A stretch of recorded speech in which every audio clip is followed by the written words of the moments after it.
Well, that's one thing this car is doing first thing in the morning, is blinking too fast.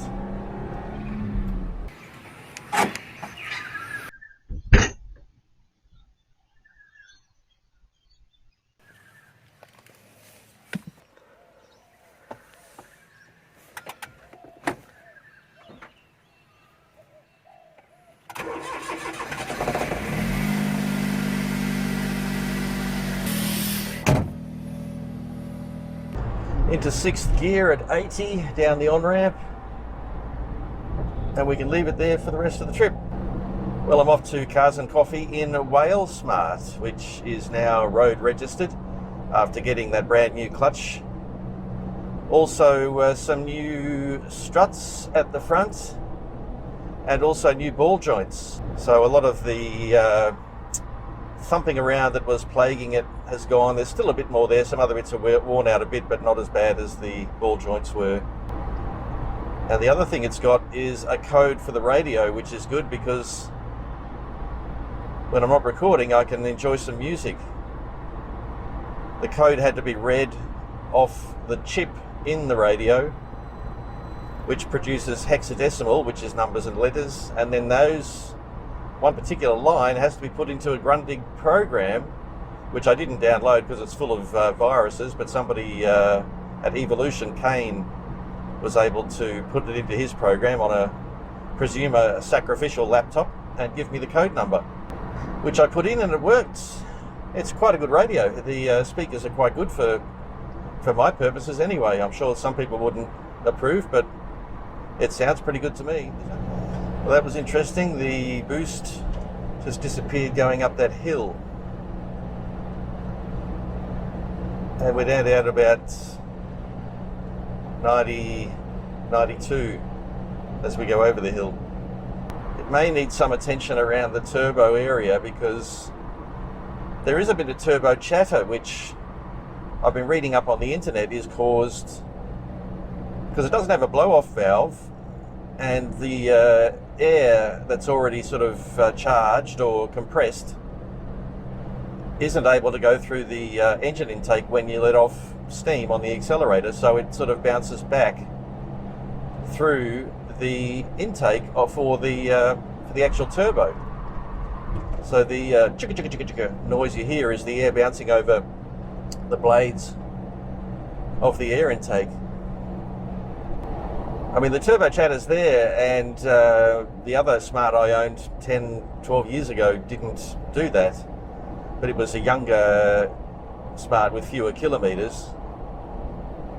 It is kind of cool to hear it. It's nice, but I do worry that it's hurting something.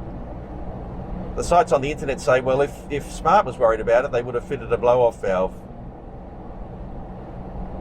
which they haven't. Some people do fit them. Apparently you need a special one to work with this Super X engine, and I haven't looked it up. The other thing I've replaced on this car is this unit on top of the dashboard, which I may yet have to use today if anything goes wrong. It's got the hazard lights, it's got the air conditioning switch, it's got the rear demister.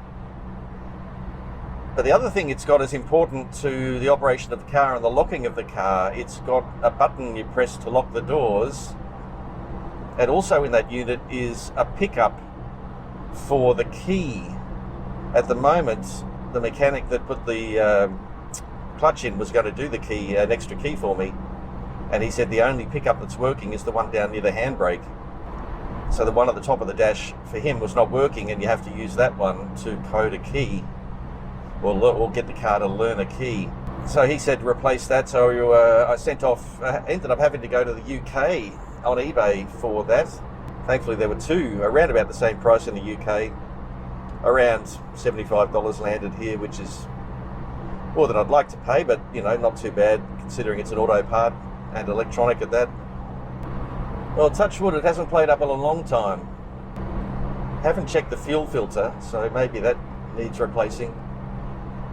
I changed the oil filter. I finally got to change the oil filter. Had the mechanic over doing the struts, because as if I'm going to have a go at that, crokies. And I said to him, I wasn't able to get the oil filter housing off. And he said, did you try a breaker bar? Yes, tried a breaker bar. Tried a breaker bar on a hydraulic jack.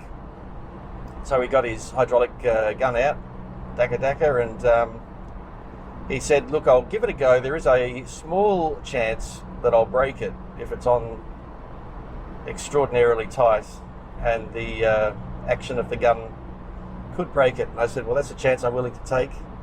So he had it off in 2 seconds, and then I was able to deal with it just with a ratchet wrench.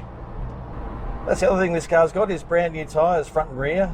The rears are wider than the fronts, all 15s.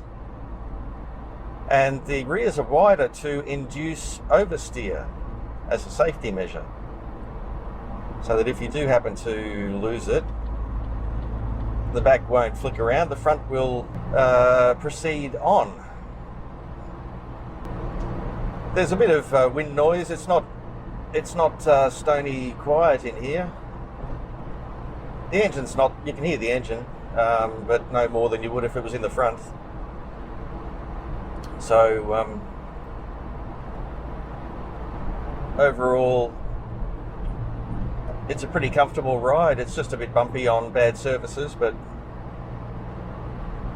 any short wheelbase car would suffer the same problems.